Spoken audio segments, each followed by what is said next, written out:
ẹ̀yin aráalé. Bí ẹ bá mọ ojú mi tó lónìí, kódà ẹ mọ̀ bá ń dárò. Ẹ wò ó, kí n tiẹ̀ tó mẹ́nu bà ẹ̀kọ́ inú ìwé ìtàn mi ìyá Covenant ni mo dé lásìkò yìí pé kí n wá fi díẹ̀ tó yín létí.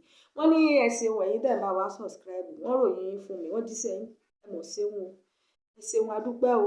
Ẹyin pupa yòó làwọ̀ subscription, ẹ̀jẹ̀ yín ò ní gbẹ ò, léè tó kù kọ́dún yóò parí, ẹ̀jẹ̀ yín ò ní gbẹ.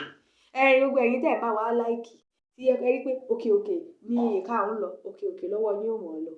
Ẹyin tẹ́ ẹ̀ sì bá wa sí ààrẹ káàkiri náà, wọ́n pèrè kàn yín léè tó kù kọ́dún yóò parí. Agbára Ọlọ́run. Ẹ̀yin ẹ̀jẹ̀ wa mẹ́kọ̀ọ́ nù ìwé ìtàn mi wá. Èmi ìyá Covenant ni. Ṣebí ní jíjí mo jí láàárọ̀ ìyá Covenant ní kóun ṣe ìyàwó Cofe ó ní kóun ṣe ìrẹsì fún mi. Mo ní mọ̀mọ́ dára rẹ láàmú. Mo ń relé ọ̀rẹ́ mi tọmọ rẹ ti sùkúù dé kí rèé kí sílé. Gbàgbéra ń gbà wọn òde bẹ́ẹ̀.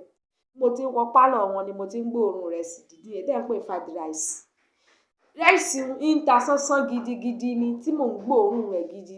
Tínú mi ti ń dùn pé àwọn oúnjẹ rẹ̀ sì dídí ètí mọ́ ń gírín ni ni. Torí bí ìyá Cofe bá ṣe báyìí, máa mọ̀ gẹ́ra mi jẹ.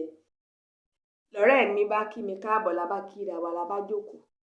Bí a ti ń sọ̀rọ̀ lọ́rẹ́ mi bá wọ́ kúlà bóde. Nígbà tí ó sì kúlà ló bá jẹ́ àmàlà bó bá ní níbo. Èmi ò jàmàlà ń bí o. Sẹ́mi tí mo ti gbóòórùn fried rice, ráìsì dídín lọ wá wọ́ àmàlà bóde fún. Ṣé ibi abọ́ rẹ̀ wá dé ṣé yóò mọ̀ tún mọ̀ fi nǹkan pamọ́ fún mi ni àbí àbọ̀ mọ̀ tàn mí jẹ? Èmi á jẹ́ ni ẹ mọ̀ tàn jẹ ni ẹ rò bí wọn ò ní mú imú téèyàn fi ń gbóòórùn ni. Lọ́rẹ́ mi bá ní àmọ́ wọn kò mọ̀ rí bẹ́ẹ̀ o. Ló bá ní ṣe bọ́mọ tó dé òun ló ṣe fried rice pé àmàlà lòun bá mi rò kalẹ̀ pẹ̀lẹ́ rẹ́rùn rẹ̀ sí re sọ́ndú báyìí lórí ń gbò sí fún mi. Bá lèmi ò jẹ́ o, mi ò jàmàlà. Mo ní ìrẹsì dídín fried rice wọn ni wọ́n jẹ. Ìjà tí ń sọ̀rọ̀ lọ́wọ́ ni ọ̀rẹ́ ìwà kẹta bá dé. Ọ̀nà wa kì í. Ló bá wọ́ àmàlà tó yẹ ń jẹ. Ló bá wọ̀ fọ́ọ̀rẹ́ ìwà kẹta. Ìyí ò bá wọ́ àmàlà. Òkè sí dókàn mi torí èmi ń dúró de ìrẹsì tí ìrẹsì fẹ́ẹ̀ dé ń dè mí tí wọ́n jẹ́ tán sí wọ́n mọ̀ làágùn ni. Ibi a ti ń sọ̀rọ̀ wa lọ kò ju bí ìṣẹ́jú mélòó kan. Lọ́mọ rẹ̀ bá yọ lọ́ọ̀kan. Lọ́mọ ìrẹsì ọ̀ngẹ̀gẹ̀ bó ti yọ lọ́ọ̀kan nínú mi ti ń dùn pé sẹ́mi nìkan ni wọ́n já dúró rẹ̀ sí. Orí mi mọ̀ dá sí ló gírínì lọ́ọ̀kan tí oríṣiríṣi wá hàn lára rẹ̀ tí ń ta sánsán bí ṣe ń súnmọ́ mi ní sánsán. Inú mi ń dùn. Nígbà tí ọmọ yìí ó súnmọ́ mi tó na ìrẹsì sí abọ́ rẹ̀ sí mi. Èmi ò mọ̀ gbà lọ́wọ́ rẹ̀. Ló bá ní mọ̀ mẹ́ ẹ̀gbà mọ́lẹ́ mi ò gbà.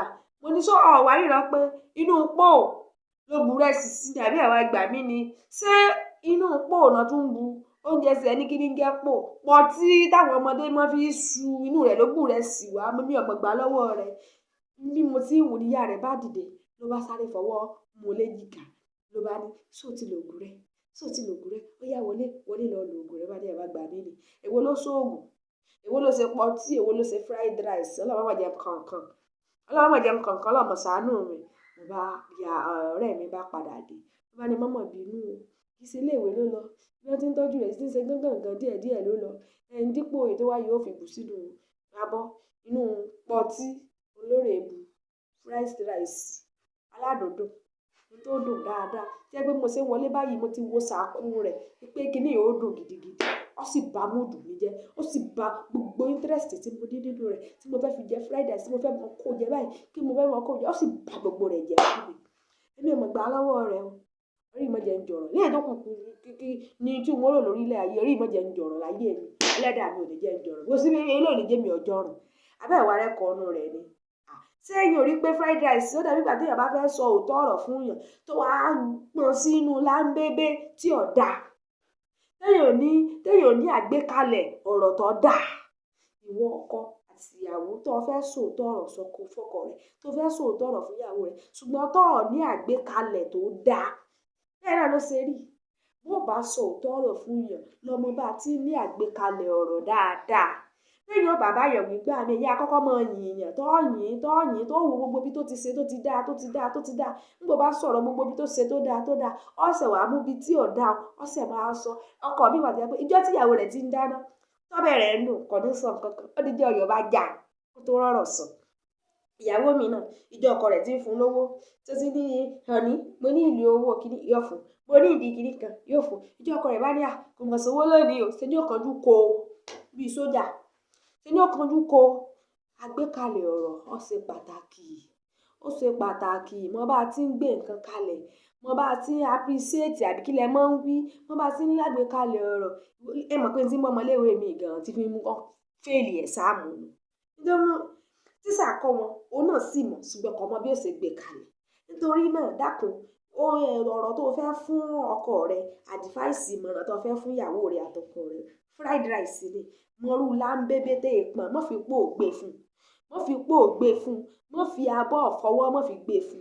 Wá abọ́ tó dáa kó fi ṣàpọ́nlé rẹ̀, kó fi gbé kó lè jẹ. Ẹ ṣeun, ẹ mọ subscribe. Àbẹ́yìn tó rẹ́kọ̀ mí nǹkan nù tán ẹni. Bẹ́ẹ̀ bá ní ẹ dákun, ẹ mọ̀ fi ránṣẹ́, ẹ mọ̀ kọ sísàlẹ̀, ká máa mọ̀ rí ká mọ̀ kà. Tí yín la wà fún ẹ ṣeun, yóò dáa fún yín.